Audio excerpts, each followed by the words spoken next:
Hi, I'm Carol. One day, Dad's boss came to our house with his wife. She didn't take her eyes off of me during dinner. I felt embarrassed and decided to leave. However, while I was washing my plate, something strange happened at the table. That woman took off her wig.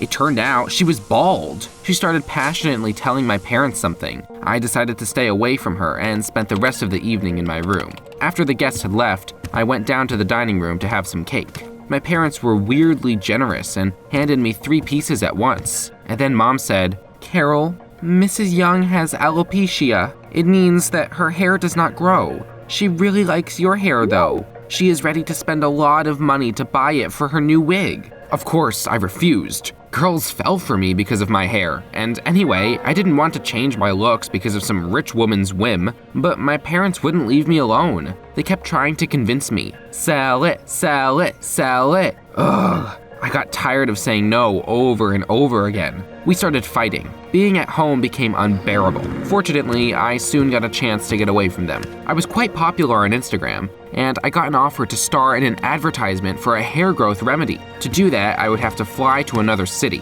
I didn't say anything to my parents as to not argue again. I just threw things into my backpack, took some money I had saved up, left a note, and headed to the airport. 4 hours later, I was already in another city. I checked into a hotel and ordered room service. I ate so much I couldn't even move. But then, my mood was ruined by a phone call. It was Mom. She had found the note and started scolding me. And of course, she reminded me about the poor Mrs. Young for the 100th time. I was so sick of it. I hung up and blocked both her and Dad's numbers. I really wanted to catch a break from their lectures. The next morning, I came to the set. When the director saw me, he was surprised. "So, you're a guy? Well, we were sure you were a girl." I tensed up. People often made that mistake, but the director laughed and patted me on the shoulder. "Relax, I'm kidding. Did you forget? You sent us a photo of your ID." The director liked my hair even more after seeing it in person.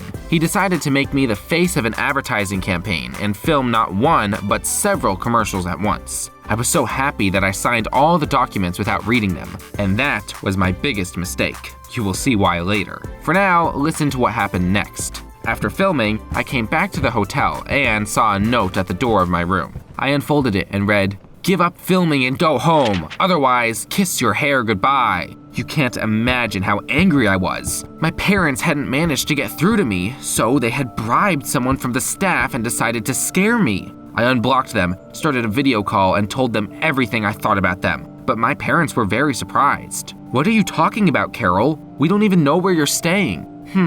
That was true. Why hadn't I thought of that before? Who and why had planted that threatening note then? I couldn't stop thinking about it the next day. In the evening, my foe found me. I was drinking coffee in the lobby bar. All of a sudden, someone grabbed me by the hair from behind and hissed in my ear, "I warned you."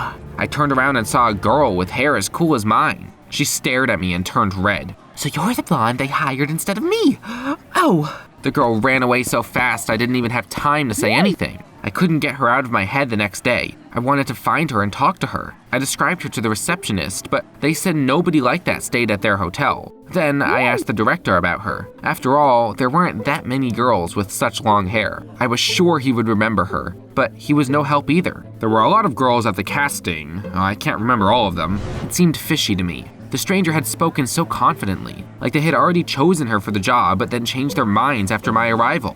I decided to get to the bottom of it all. During a break, everyone went to drink coffee. It was the perfect moment. I grabbed the director's laptop and ran to the bathroom with it. There was a folder called Casting on the desktop.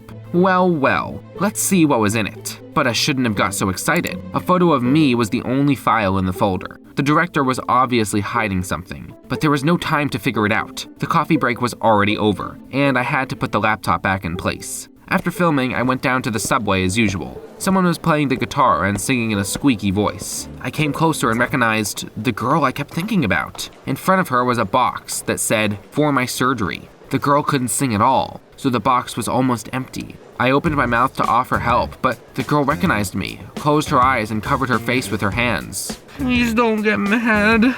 I'm so ashamed of myself. I had to. Please understand." I calmed her down and asked her to play some pop rock. As a child, I had gone to a music school, so I sang well. The girl looked at me incredulously and started playing an Imagine Dragons song, and I joined in on the chorus. It turned out quite nice. At least, passerbys liked it. After we'd earned some money, I suggested to my partner that we take a break and drink a cup of coffee. We went to the nearest coffee shop. It turned out the girl's name was Gloria. She lived with her grandmother, who was the reason she was performing. My grandmother had a heart attack not long ago. She needs surgery, but we don't have the money for it. When I found out they were looking for long-haired girls for filming a commercial, I decided to try, but I was rejected because of some blonde. I decided to eliminate my competitor. Sorry, it didn't even occur to me you could be a guy. Gloria and I spent a few hours chatting. She turned out to be so cool. I spent the whole night tossing and turning, thinking of ways to help her. And in the morning, I brought her to the director and asked him to hire Gloria instead of me. After all, Gloria's hair was no worse than mine. In addition, they had already wanted to hire a girl anyway, but the director did not approve of my idea. He said that several commercials with me had already been released, and changing the model in the middle of the advertising campaign was very expensive and bad for the brand. I promised Gloria that I would give her all the money I earned. After all, she needed it much more than I did. Gloria thanked me and suddenly burst into tears. We're running out of time. It's time to prepare Grandma for surgery, but I need to pay at least part of the amount for that. I knew how to quickly get some money. In the evening, I video called my parents and agreed to sell my hair to Mrs. Young. But it was too late. It turned out she had already found a much cheaper option. I had no choice but to ask my parents for help. I told them the story of my new friend and asked them to send us some money. Oddly enough, they immediately agreed, and soon I got the small amount we needed. The next day, I asked the director to give me an advance. I had given all my money to Gloria. That had been enough for the first payment. They had begun to prepare her grandmother for the surgery, but we still had to get a large sum. I was counting on the fee for the commercials. However, I knew perfectly well that it would still not be enough. So I suggested Gloria we earn extra money in the subway. We went down there in the evenings with the box, and for several hours she played guitar and I sang. On one of these evenings, Gloria suddenly came up to me and kissed me. Thank you.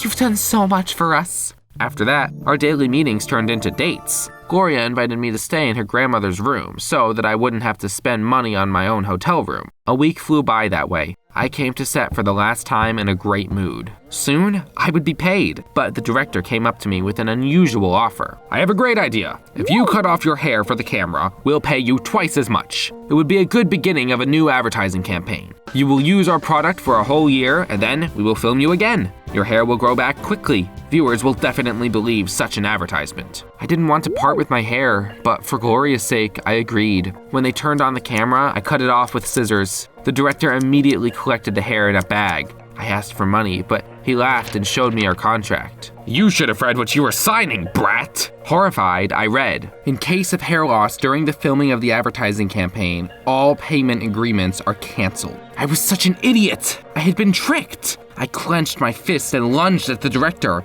but he called the security guards and pinned me down. With a malicious smile, he said, "Thank you from my mom, Mrs. Young." I was thrown out on the street. The whole ad campaign turned out to be fake. That crazy woman had set up everything and got my hair practically for free. I had totally screwed up. After that, I felt too embarrassed to look Gloria in the eye, but I still came to her and told her the truth about everything. Now we had no money for her grandmother's surgery. Gloria burst into tears on my shoulder. I stroked her hair. At that moment, I realized what I had to do. I suggested Gloria cut off and sell her luxurious hair. Of course, that wouldn't be enough. But if we sold mine, we would have enough to save her grandma. Gloria liked my idea, and we developed a plan to get back my stolen hair. First of all, I called my programmer friend and asked him to hack the account I got an invitation from. Steve managed in just an hour. We got access to all the correspondence of that fraudster. He had sent Mrs. Young his flight number. We Googled it and found his plane was leaving at 8 p.m. that day. I posted an Instagram story explaining what had happened to me. I asked my followers from Chicago to come to the airport an hour before the departure of that crook to help me. Gloria and I didn't have a plan B, so we crossed our fingers and headed to the O'Hare airport. We didn't have to wait long for the director to arrive. I blocked his way and demanded he return what belonged to me. But he was older and stronger than me, so he easily pushed me away. I looked at my watch hopefully. It was 19:05. It was over. My followers hadn't come. But to my surprise, a crowd of teenagers appeared from around the corner, like we were in a movie. Boys and girls carrying signs surrounded the frightened director. Everyone was filming what had happened on their phone. Mr. Young clearly was not expecting such a turn. He clutched his bag, hunched over, and screamed, "How much money do you want? I'll pay you all! Just get away and stop filming me! I have to get on a flight!" My followers burst out laughing. One of them demanded he return my hair, or they would post that video, and everyone would find out that Mr. Young was a real coward. And I proudly added, "And of course, the story of what you did to me will go viral on social media." After that, hardly anyone would want to work with such a director. Mr. Young, shaking with anger, handed me the bag of hair. The crowd parted, and he took off while my followers booed. Gloria hugged me. "We won! We won! Nothing else could stop us. I found buyers on social media and we sold our hair for a great price. Using that money, we paid for Gloria's grandmother's surgery. Now she had a long rehabilitation ahead of her. It was time to go home. At parting, I left Gloria my address and made her a promise to come visit me as soon as her grandmother had recovered. At home, I made up with my parents. They had missed me terribly and promised not to drive me crazy with nonsense anymore. After everything I told them, Dad didn't want to be in any way connected to his boss and his crazy wife, and quit. The video with the director got posted in the end. The Youngs had to move to Canada to escape their shame. 6 months passed since that moment. My hair was growing very quickly. I really missed Gloria, but for some reason she hadn't come. But one day our doorbell rang. I opened the door and saw Gloria, who beamed at me. She hugged me and said that she wanted me to meet someone. Her grandma appeared from behind her. Mrs. Miller shook my hand gratefully, and Gloria told me the good news. They had moved to my city. After everything that had happened to us, Gloria and I decided to keep growing out and cutting our hair to sell it and save people. Those who didn't have the money for expensive surgeries. However, when our hair grew back, we were offered to star in a shampoo commercial. Now we knew exactly what to do. First, we carefully read the contract, and then asked for a 100% payment. The company paid us without any issues. We transferred the money to a charity. The brand enjoyed working with us so much that they signed a contract with us for several years. That's how my hair started saving lives. Are there any long-haired people among you? Respond in the comments down below. Let's see how many of us are out there.